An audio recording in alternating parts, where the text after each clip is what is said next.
Okay, this is my practice speech, my number one. I apologize in advance if you hear my 1-year-old screaming. He's a little mad that he's been locked out of the room. Um, okay. Class, homework, social engagement, job, significant others, kids, family, volunteering. The list of responsibilities of a college student goes on and on and on. College students can lead very, very busy lives. And with everything that they have going on, time management is a top priority, especially if graduation is a serious goal. According to psychologist William Nouse, around 90% of college students procrastinate.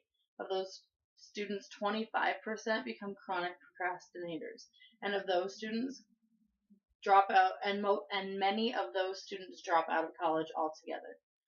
As a college student, a wife, mom of 3, business owner, and active volunteer, time management is a day-to-day struggle. In this speech, I will discuss how to best manage your time by making a schedule, using your time wisely, and staying healthy. Making a schedule can help you manage your life. It can prioritize things so you know what you have to do each day. One of the first things you can do is to look at at the beginning of the semester is to look at your overall semester and make a plan. Make a plan of classes and your class schedule and your homework time and study time and any other activities, jobs, anything like that you have, to just kind of map it out for a general resource. After that, then you make a monthly at-glance calendar. I have one that sits right next to where I do my homework every night. So I write on there what is due that day. So if I have to read a chapter, I write that chapter has to be done that day. If I have a quiz due on Friday, then I write it on Friday. And I can obviously do it any other time, but I know that it's due that day. So if I need to get it done, it has to be done on this day, no matter what. Another thing is to make a weekly priority list. So you start, what is the most important to get done this week? If you have a homework assignment due that week, then that's obviously at the top of your priority list. If you have other engagements that you need to, that are an absolute must, then those are at the top of your list. Where binge watching Orange is the New Black, not a priority, so that goes at the bottom of your list, or not at all if you don't have time to do things like that. But you have to take a set amount of time to do that. And you should also let people know when you're doing your priority lists, especially around midterms and the finals of your season, that that's what you're doing and you can't be bothered with other things else. Another way is to use your time wisely and productively. You don't want to wait to just do your big projects all at once. So break them down into sections. Break it down that I'm going to write, let's take the speech for instance. I'm going to write my intro today. I'm going to create the body of my outline tomorrow. I'm going to write my conclusion the next day. I'm going to, or if you're writing a paper, I'm going to write those things and then I'm going to edit them a different day. And then I'm going to reread it another day and just break it down. So if you have 5 minutes, use those 5 minutes to do something productive instead of just sitting around. One of the biggest time suckers of our day and age is social media. So avoid it.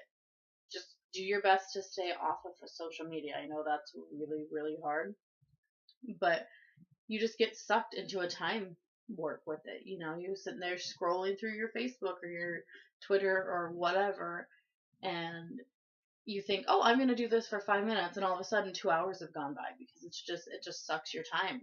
So avoid that. Also, just don't lay around and do nothing. Don't just lay in bed and think, oh, I have 10 minutes until I go to class. I'm just going to lay here. That 10 minutes you can be reading a chapter, you can be working on a paper, you can be working on another homework assignment, you can be working on something that's not related to school but that needs to be done. But you can't just lay around and do nothing, because I know you're tired, you need to rest, but if you have that small amount of time, you need to use the day to get things done. Also, it's important to take care of yourself, to stay healthy.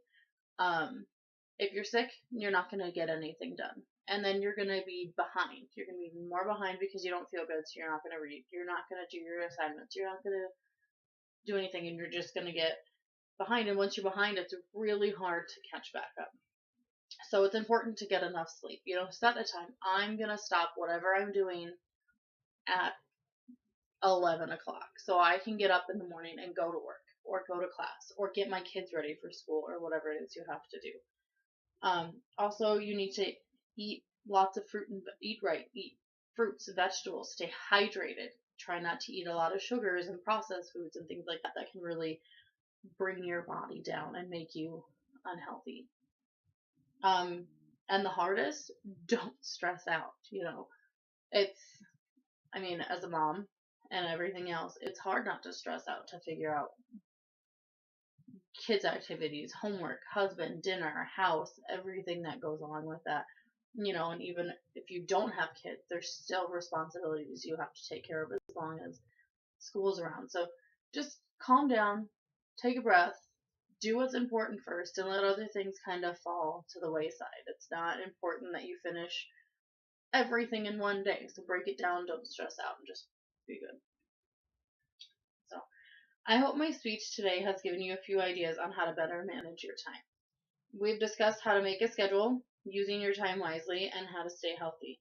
If you can remember these tips, then you can avoid being a chronic procrastinator and graduate as well as take care of the rest of your responsibilities.